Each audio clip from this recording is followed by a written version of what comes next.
بسم اللہ الرحمن الرحیم۔ السلام علیکم۔ اس آدمی کی حرکتیں مجھے پہلے دن سے ہی ٹھیک نہیں لگی تھیں جب وہ ہمارے گھر میں رہنے کے لیے آیا تھا۔ ہمارے گھر میں اوپر ایک کمرہ خالی تھا۔ اس نے کہا تھا کہ اسے رہنے کے لیے یہ کمرہ چاہیے۔ راستہ اس کمرے کو ایک ہی جاتا تھا، یعنی اس کا ہمارے گھر میں آنا جانا رہتا تھا۔ ایک دفعہ تو میں نے دیکھا کہ وہ صبح صبح کہیں گیا اور جب واپس آیا تو اس کے ہاتھ میں کچھ تھا۔ وہ جو چیز بھی تھی وہ ہل رہی تھی۔ میں تو حیران رہ گئی۔ اس کے کمرے سے عجیب و غریب قسم کی آوازیں آتی۔ وہ محلے میں اگر کسی سے بات کرتا تو اس کو ایسی ایسی باتیں کرتا کہ لوگ اپنے کانوں کو ہاتھ لگا لیتے۔ اس کی باتوں کے بارے میں سن سن کر ہمارے محلے کے لڑکے بھی بگڑنے لگے تھے۔ کبھی کسی کو کہتا کہ عورت میں رکھا ہی کیا ہے، اور عورتوں کو چھوڑو، اپنی زندگی اپنے ساتھ گزارو۔ پھر مجھے اس کے کمرے سے کسی بچے کے رونے کی آوازیں بھی آنے لگیں۔ ایک دن اس کے ساتھ میں نے ایک بچے کو دیکھا تو کہنے لگا کہ یہ میرا بیٹا ہے۔ میں نے پوچھا لیکن آپ کی تو شادی نہیں ہوئی؟ تو کہنے لگا کہ بچے پیدا کرنے کے لیے شادی کرنے کی کیا ضرورت ہے؟ یہ بات سن کے میں حیران رہ گئی۔ ایک دن مجھے اس کے کمرے سے بری طرح سے چیخنے چلانے کی آوازیں آنے لگیں۔ میرا شوہر بھی گھر پہ نہیں تھا تو میں اس کے کمرے میں جھانکنے کے لیے چلی گئی کہ آخر اندر ہو کیا رہا ہے۔ سامنے کا منظر دیکھ کر حیران رہ گئی اور اس کی مدد کرنے کا ارادہ کر لیا۔ تھوڑی دیر بعد جب میں باہر آئی تو میرے ہاتھ میں ایک بچہ تھا، جسے دیکھ کر میرے شوہر نے مجھے طلاق دے دی، کیونکہ وہ بچہ… میرا نام صفیہ ہے۔ میرا شوہر ٹھیک سے پیسے نہیں کماتا تھا اور میں اسے ہمیشہ کہتی رہتی تھی کہ کچھ کر لو، زندگی میں صرف کھانا پینا ہی نہیں ہوتا، انسان نے اپنے خواب بھی پورے کرنے ہوتے ہیں۔ ہمارے پاس اپنا گھر تھا جو میرے شوہر کے دادا پردادا کے زمانے کا تھا۔ اس میں اوپر والے پورشن پر صرف ایک ہی کمرہ تھا اور نیچے 4 کمرے تھے، جبکہ دونوں کی جگہ برابر تھی۔ میں حیران ہوتی تھی کہ یہ کس نے گھر بنایا ہے، اوپر بھی 4 کمرے بنا دیتا۔ ہم اوپر نہیں رہ سکتے تھے کیونکہ ایک کمرے میں ہمارا گزارا نہیں تھا۔ میں نے اپنے شوہر سے کہا کہ کسی کو کرائے پر دے دیتے ہیں، لیکن اوپر جو بھی فیملی آتی وہ کہتی کہ اوپر صرف ایک ہی کمرہ ہے اور ایک باتھ روم ہے، نہ کچن ہے نہ برآمدہ ہے، بس کھلی سی جگہ بنی ہوئی ہے۔ کوئی بھی فیملی وہاں رہنے کے لیے تیار نہیں تھی۔ پھر ایک دن ایک آدمی آیا۔ اسے آدمی تو نہیں کہنا چاہیے تھا، تو وہ لڑکا ہی، لیکن وزن اس کا تھوڑا زیادہ بڑھا ہوا تھا۔ اس نے کہا کہ اسے رہنے کے لیے جگہ چاہیے۔ میرے شوہر نے جب اسے دیکھا تو کہا کہ بے ضرر سا آدمی ہے، رہنے دیتے ہیں، کیونکہ وہ زیادہ پیسے دے رہا تھا۔ اوپر سے نیچے اترنے کا راستہ ہمارے گھر سے ہی ہو کے جاتا تھا۔ لیکن میرے شوہر نے اسے کہا کہ ہم تمہارے لیے باہر سے کسی سیڑھی کا انتظام کروا دیں گے۔ پر پھر یہ تو ایسے باتیں ہی ہوتی ہیں، بعد میں کون انتظام کرواتا ہے۔ خیر، اب وہ ہمارے گھر سے ہی آتا جاتا اور ہمیشہ ایک بڑی سی جیکٹ پہنا کرتا تھا، جبکہ یہ جیکٹ کا موسم نہیں تھا، ابھی تو گرمیاں تھی، اور ہم کون سا ایسی جگہ پر رہتے تھے جہاں گرمیوں میں بھی سردی ہوتی۔ اس نے کہا کہ اس کا نام سلیم ہے۔ میرے شوہر نے اسے کہا کہ اگر تم نے ہمارے ساتھ کھانا کھانا ہے تو پھر تمہیں مہینے کے 5,000 اضافی دینے ہوں گے۔ اس نے کہا کہ ٹھیک ہے، اور اب وہ ہمیں صرف ایک کمرے میں رہنے کے مہینے کے 20,000 روپے دے رہا تھا۔ میرا شوہر تو بہت خوش تھا کیونکہ اس رقم سے ہمارے گھر کا کچن چل جاتا تھا اور کرایہ ہمارا تھا نہیں، تو پھر میرے شوہر کو خرچہ ہی نہیں کرنا پڑتا۔ میں نے اسے کہا کہ کھانا دینے کے لیے کہنے کی کیا ضرورت تھی۔ میرے شوہر نے کہا کہ کھانا تو ہمارے گھر میں پکتا ہی ہے، جہاں 4 بندے کھاتے ہیں وہاں ایک وہ بھی کھا لے گا، 5,000 اضافی مل جائیں گے۔ خیر، اب کھانا دینے کے لیے کبھی میں اپنے بڑے بیٹے کو بھیج دیتی جو کہ 12 سال کا تھا، لیکن اگر وہ اسکول گیا ہوتا تو مجھے خود ہی جانا پڑتا تھا۔ ایک دن تو میں کچن میں کام کر رہی تھی، جب دیکھا تو سلیم باہر کھڑا تھا۔ میں اسے دیکھ کے حیران رہ گئی۔ میری بیٹی گھر میں تھی جو کہ 6 سال کی تھی، بیمار رہتی تھی اس لیے اسکول نہیں جاتی تھی۔ میں نے کہا کہ جی کچھ چاہیے آپ کو؟ تو کہنے لگا بھابھی آپ کے پاس وہ ہوگی، وہ املی کھانی ہے۔ میں نے کہا املی؟ املی تو مرد نہیں کھاتے۔ اس بات پر وہ ہنسنے لگا۔ اس نے کہا کہ کیوں، مردوں کا دل نہیں کر سکتا املی کھانے کا؟ میرا بڑا دل کر رہا ہے، آپ کے پاس تھوڑی سی ہے تو دے دیں۔ میں نے کہا کہ ہاں پڑی تو ہے، اچھا میں دیتی ہوں۔ میں نے اسے املی نکال کے دے دی اور میں حیران ہوئی کیونکہ ہم تو شروع سے یہی سنتے آ رہے تھے کہ مرد اس طرح کی کھٹی چیزیں نہیں کھاتے اور ان کو کھانی بھی نہیں چاہیے۔ جب میرا بیٹا بعد میں کھانا دینے گیا اور باقی کے برتن لینے کے لیے گیا تو پتہ چلا کہ وہ حضور تو پوری املی کھا چکے تھے۔ میں حیران تھی کہ اسے املی شاید زیادہ ہی پسند تھی۔ اب وہ بار بار ایسی ایسی چیزیں مانگتا تھا، کبھی کہتا تھا کہ کالا نمک ہوگا آپ کے پاس، تو کبھی کہتا کہ چاٹ مسالہ ہی دے دیں۔ میں حیران ہوتی تھی کہ اس شخص کو اتنی نمکین چیزیں کھانے کا شوق کیوں کرتا ہے۔ میرا بھائی ایک دن مجھ سے ملنے کے لیے آیا تو وہ بھی سلیم سے مل لیا، سلام دعا ہو گئی۔ سلیم کو بھی پتہ چلنا چاہیے تھا کہ ہمارے گھر میں مردوں کا آنا جانا ہے، کیونکہ میرا شوہر تو صبح کام پہ چلا جاتا تھا، شام کو ہی واپس آتا تھا۔ میرے بھائی نے کہا کہ تم ایسی مجھے ڈرانے کے لیے کہہ رہی تھی، وہ تو بے ضرر سا آدمی ہے، مجھے تو لگتا ہے بس تھوڑی لچکیلی کمر ہے۔ میں نے کہا لچکیلی کمر کیا ہوتا ہے؟ اس نے کہا کہ مطلب اس میں تھوڑا زنان پن ہے۔ میں نے کہا کہ مجھے تو نہیں ایسا لگتا۔ میرے بھائی نے کہا کہ تمہیں نہیں لگتا، لیکن ہم مرد ہیں نا، ہمیں پتہ چل جاتا ہے، اس لیے تمہیں اس سے ڈرنے کی کوئی ضرورت نہیں ہے، ویسے بھی میں آتا جاتا رہوں گا۔ میرے بھائی کی دکان بازار میں ہی تھی تو اکثر میرے گھر آتا جاتا رہتا تھا۔ آج کل سلیم گھر میں بہت آنا جانا رکھتا تھا، یعنی ایک دفعہ کام سے واپس آ جاتا تو پھر کہیں چلا جاتا۔ ایک دن تو صبح ہی صبح کہیں چلا گیا، اور ایک دن تو حد ہو گئی جب وہ صبح نماز کے ٹائم بھاگتا ہوا کہیں گیا، دروازہ بند کرنا بھی بھول گیا۔ میں نے اپنے شوہر سے کہا کہ دروازہ بھی نہیں بند کر کے گیا، تو اس نے کہا کہ جلدی میں ہوگا۔ میں نے کہا اس ٹائم کون سی جلدی ہے؟ 3 دن تک تو وہ واپس ہی نہیں آیا۔ میں نے اپنے شوہر سے کہا کہ پتہ نہیں کہاں رہ گیا، تو میرے شوہر نے کہا تمہیں کیا مسئلہ ہے، ہم نے اسے گود تھوڑی لے لیا ہے۔ 3 دن کے بعد بھی وہ صبح ہی صبح گھر میں داخل ہوا تھا، یعنی اندھیرے میں، اور اس کے ہاتھ میں کچھ تھا جسے اس نے دونوں ہاتھوں سے پکڑ رکھا تھا۔ وہ چیز کیا تھی میں نہیں جانتی، اس نے اسے کپڑے میں لپیٹا ہوا تھا، لیکن وہ چیز ہل رہی تھی۔ میں تو حیران رہ گئی۔ میں نے کہا کہ یہ کیا ہے؟ اس کے بعد وہ کچھ دن گھر سے باہر بھی نہیں نکلا۔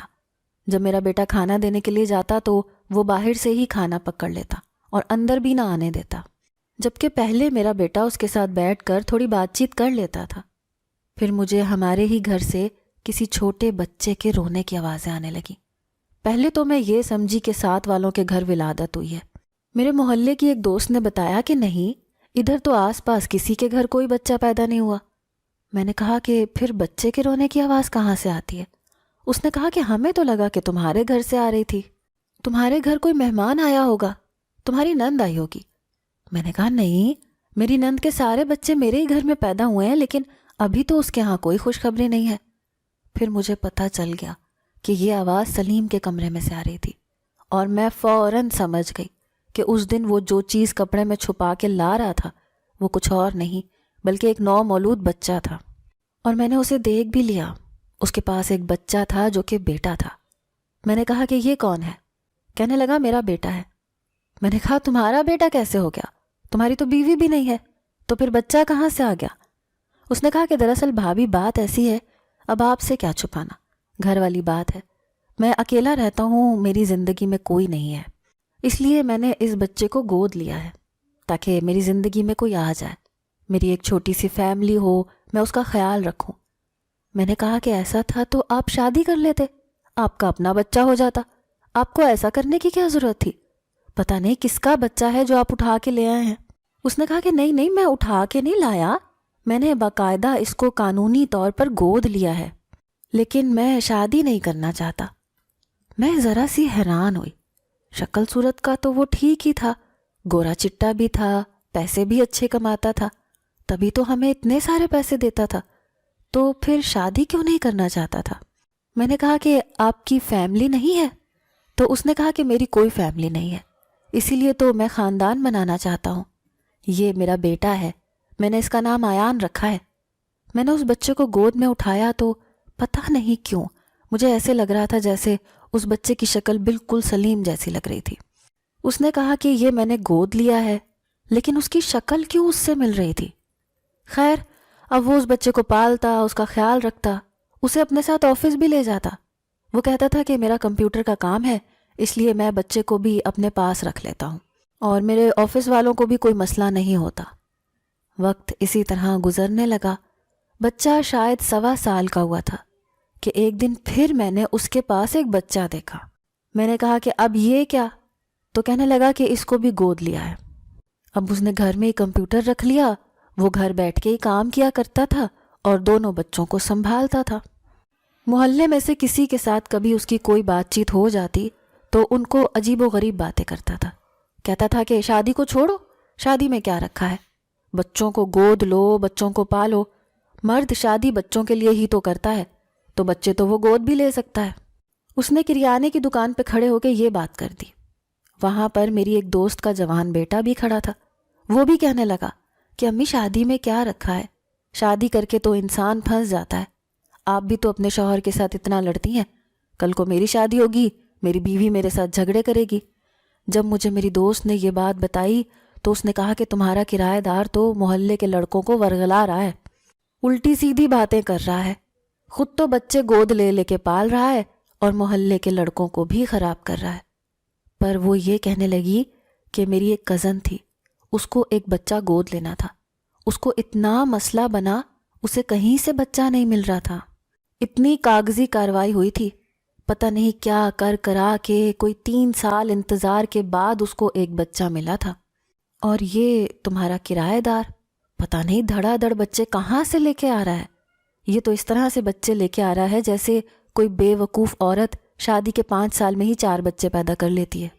میں نے کہا کہ ہاں بات تو تمہاری ٹھیک ہے، اتنی آسانی سے تھوڑی نہ بچے گود مل جاتے ہیں، اور میں نے تو سنا ہے کہ جو بچے کسی کو گود دیتے ہیں تو وہ یہ بھی دیکھتے ہیں کہ گھر میں کوئی عورت ہے یا نہیں، ایسے اکیلے مرد کو کون سا یتیم خانہ بچے دے رہا ہے، کہیں لوگوں کے بچے تو نہیں اٹھاتا۔ ہم لوگ تو آپس میں اسی طرح کی باتیں کر رہے تھے، ہمیں کیا پتا تھا کہ اصل معاملہ کیا ہے۔ جب اسے ہمارے ساتھ رہتے ہوئے سال گزر گیا تو میرے شوہر نے کہا کہ اب تمہیں 20,000 کی جگہ 22,000 دینے ہوں گے۔ اس نے کہا کہ ٹھیک ہے، کوئی مسئلہ نہیں ہے، وہ فوراً مان گیا، اس نے کوئی اوں آ نہیں کی۔ اسی طرح کرتے کراتے اس نے 4 بچوں کو گود لے لیا، لیکن ایک بات میں نے دیکھی تھی کہ اب اس کی صحت خراب ہونے لگی تھی، اس کے چہرے پر پہلے والی رونق نہیں رہی تھی، وہ آرام آرام سے چلتا تھا، اور اس کے گھر میں ایک ٹیبل تھا جو دوائیوں سے بھرا ہوا تھا، وہ دوائیاں بچوں کی نہیں تھی، اس کی اپنی تھی۔ مجھے لگتا تھا کہ شاید اتنے سارے بچوں کو سنبھال سنبھال کے اس کی ایسی حالت ہو گئی ہے، لیکن اگر اتنی بری ہی حالت تھی تو کیوں بچے خود لیتا تھا؟ اب اس کے 4 بچے ہو گئے تھے، گھر میں بہت شور ہوتا تھا، ابھی بچے اتنے بڑے نہیں تھے لیکن ان کے رونے پیٹنے کی آوازیں تو آتی رہتی تھیں۔ میں نے اپنے شوہر سے کہا کہ اس کو یہاں سے نکالو، ایک تو محلے والے بھی اس کے خلاف باتیں کر رہے ہیں، اوپر سے اب اس کے ہاں بچے بھی ہو گئے ہیں، مجھے زیادہ کھانا دینا پڑتا ہے۔ میرے شوہر نے کہا کہ اب وہ کھانے کے 5,000 کی جگہ 7,000 بھی تو دے رہا ہے۔ میں نے اپنے شوہر سے کہا کہ تمہیں تو بس پیسوں کی پڑی ہے، تم نے ایک دفعہ بھی پتہ نہیں کیا کہ یہ شخص کون ہے، کہاں سے آیا ہے، اتنے پیسے کہاں سے لاتا ہے، بچے کہاں سے لے کے آ رہا ہے، کہیں یہ بچوں کو اغوا تو نہیں کرتا۔ میرے شوہر نے کہا کہ اچھا انسان ہے، اسے بچے پالنے کا شوق ہے، ارے بچوں کو اغوا کر کے بھلا ان کو کون اس طرح سے پالتا ہے، کبھی تم نے دیکھا ہے وہ بچوں سے کتنی محبت کرتا ہے، تھوڑا سا کوئی مسئلہ بن جائے تو بیچارہ سولی پہ لٹک جاتا ہے، اور تم ہو کہ اس کی نیت پہ شک کر رہی ہو، اور اب تو اسے ہمارے ساتھ رہتے ہوئے اتنا وقت ہو گیا ہے، ابھی تک ہم نے اس کے اندر کیا غلطی دیکھی ہے، کون سی برائی دیکھی ہے؟ میں نے کہا کہ مجھے نہیں پتا، میرا دل گھبرا رہا ہے، مجھے ایسے لگتا ہے کہ کوئی اور معاملہ ہے۔ میرے شوہر نے کہا کہ کوئی معاملہ نہیں ہے۔ میرے شوہر نے اسے باتوں میں الجھایا، اور کبھی کھانے کے نام پر، کبھی کرائے کے نام پر، کبھی بجلی کے بل کے نام پہ تو کبھی پانی کے نام پر اس نے اب اس سے مہینے کے 30,000 لینے شروع کر دیے، اور 30,000 میں ہمارا گھر اچھا بھلا چلتا تھا۔ میرا شوہر اپنے بچے ہوئے پیسوں سے عیاشیاں کرتا تھا، اپنے گھر والوں کو پیسے کھلاتا، دوستوں کے ساتھ پارٹیاں کرتا، اس کے دماغ میں یہ بات آ ہی نہیں سکتی تھی کہ وہ سلیم کو اس گھر سے نکال دے۔ اب مجھے ہی سلیم کے خلاف کوئی ایسی بات نکالنی تھی تاکہ وہ یہاں سے چلا جائے، کیونکہ میرے دل میں اس کے خلاف شک آ چکا تھا۔ ایک دن وہ اپنے بچوں کو لے کر نیچے دھوپ میں بیٹھا تھا، کیونکہ اب سردیاں آ چکی تھیں۔ میں نے کہا کہ اگر ان بچوں کی ماں ہوتی تو آسانی ہوتی نا؟ اس نے کہا کہ نہیں، ماں ہوتی تو کیا کر لیتی، عورتیں کرتی ہی کیا ہیں، جو عورتیں کرتی ہیں وہ مرد بھی کر سکتے ہیں۔ میں نے کہا کہ بھائی کیسی بات کر رہے ہیں آپ، جو عورتیں کرتی ہیں وہ مرد کیسے کر سکتے ہیں؟ ایسے بہت سے معاملات ہیں جو صرف عورتوں کے حوالے ہیں، اور خاص کر کے بچوں کے معاملے۔ اس نے کہا کہ اب وہ زمانے نہیں رہے، اب جو کام مرد کر سکتے ہیں وہ عورتیں بھی کر سکتی ہیں، اور جو کام عورتیں کر سکتی ہیں وہ مرد بھی کر سکتے ہیں۔ میں تو اس کے پاس 5 منٹ کیا بیٹھ گئی، میرا تو دماغ گھوم گیا۔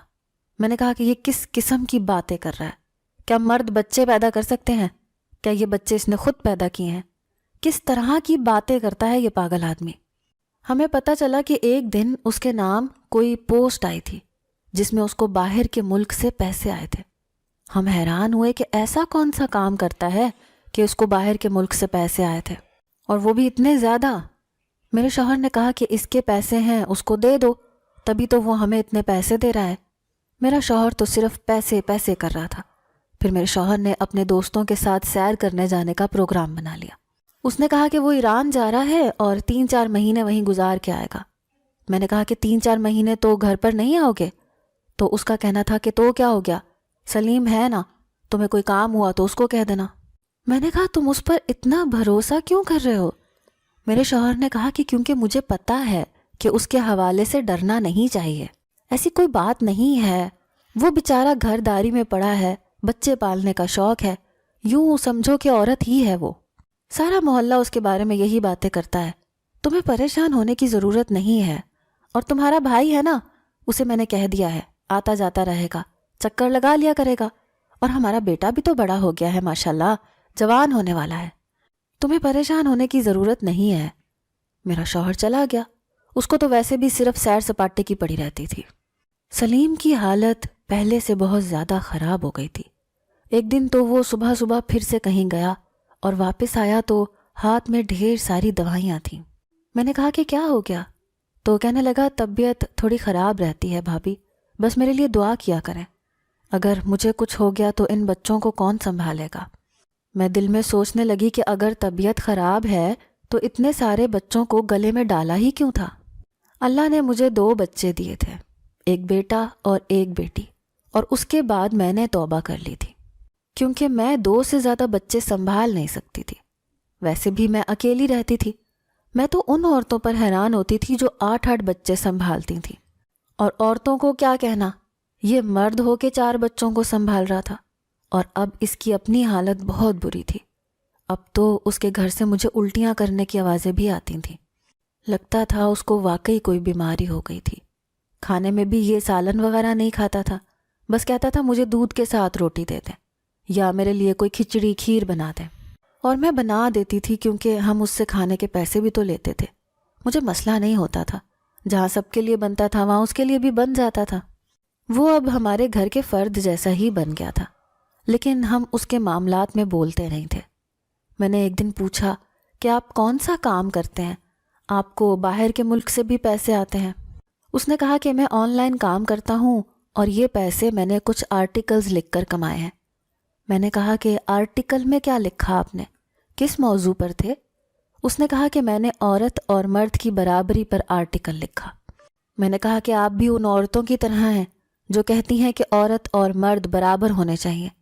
تو اس نے کہا کہ ہاں یوں ہی سمجھ لیں، میں یہ کہنا چاہتا ہوں کہ اس پرانے نظام کو توڑ دینا چاہیے کہ مرد اور عورت ایک ساتھ رہیں تو ہی گھر بنتا ہے، کیونکہ آج کل جتنے گھر بن رہے ہیں ان میں سے زیادہ خراب ہو رہے ہیں۔ شاید ہمیں نظام بدلنے کی ضرورت ہے۔ میں نے کہا کہ نظام کیسے بدلیں گے؟ اس نے کہا کہ عورتیں اپنا گھر سنبھالیں، مرد اپنا گھر، ایک دوسرے سے شادی کرنے کی ضرورت ہی نہیں ہے۔ میں نے کہا کہ شادی نہیں کریں گے تو بچے کہاں سے ہوں گے؟ اس نے کہا کہ آج کل سائنس نے بڑی ترقی کر لی ہے، بچے تو ہو ہی جاتے ہیں۔ میں نے کہا کہ بھائی معاف کیجیے گا، لیکن مجھے آپ کی باتیں بالکل سمجھ نہیں آتی۔ خیر ٹائم اسی طرح گزرنے لگا۔ میرے شوہر کو گئے ہوئے 3 مہینے ہو گئے تھے۔ اس نے کہا تھا کہ 4 مہینے میں واپس آ جائے گا، لیکن جب میں نے اس سے پوچھا تو اس نے کہا کہ ہمارا پروگرام تھوڑا لمبا ہو گیا ہے، میں یہاں پر کاروبار بھی کر رہا ہوں تو شاید مجھے 2-3 مہینے اور لگ جائیں۔ میں نے کہا چلو جہاں اتنا وقت گزارا وہاں تھوڑا اور صحیح، اب ہماری شادی کو بھی تو اتنے سال ہو گئے تھے، اور پہلے والی بات تو نہیں رہی تھی کہ اگر وہ چلا جاتا تو میرا دل گھبراتا، بلکہ اب وہ گھر پہ نہیں ہوتا تھا تو میں پرسکون ہوتی تھی، اپنی مرضی سے اٹھتی تھی، اپنی مرضی سے سوتی تھی، بازار جاتی تھی۔ میرا بیٹا بھی جوان ہو گیا تھا، لیکن وہ تو میرا بیٹا تھا، مجھ پر حکم تو چلا نہیں سکتا تھا۔ میرے شوہر کے بغیر میری زندگی اچھی ہی گزر رہی تھی، لیکن ایک دن میری زندگی میں ایسا آیا کہ مجھے نہیں پتا تھا کہ یہ دن ختم ہوتے ہوتے مجھ سے میرا سب کچھ چھن جائے گا۔ میرے شوہر نے مجھ سے کہا تھا کہ وہ اسی ہفتے آئے گا، لیکن اس نے دن نہیں بتایا تھا۔ رات کا وقت تھا، بہت تیز بارش ہو رہی تھی۔ میں نے دیکھا کہ باہر گلی بھر گئی تھی۔ میں نے کہا کہ اللہ کرے بارش رک جائے، نہیں تو یہاں سے تو گزرا بھی نہیں جائے گا۔ تھوڑی دیر کے بعد مجھے سلیم کے چیخنے چلانے کی آوازیں آنے لگیں۔ میں پریشان ہو گئی۔ میں نے کہا کہ یہ کیا ہو گیا؟ یہ ایسے بری طرح چلا رہا ہے۔ کسی کو درد ہوتا ہے تو وہ تھوڑا بہت چلاتا ہے کہ ہائے میں مر گیا، ہائے مجھے درد ہو رہا ہے، لیکن یہ تو ایسے چلا رہا تھا کہ جیسے خدا نخواستہ پتہ نہیں اس کے ساتھ کیا ہو رہا ہے۔ میں تھوڑی دیر تو بیٹھی رہی کہ میں اوپر کیسے جاؤں، کیا کروں۔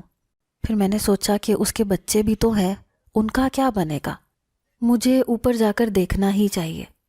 میں اوپر گئی تو سامنے کا منظر دیکھ کے حیران رہ گئی۔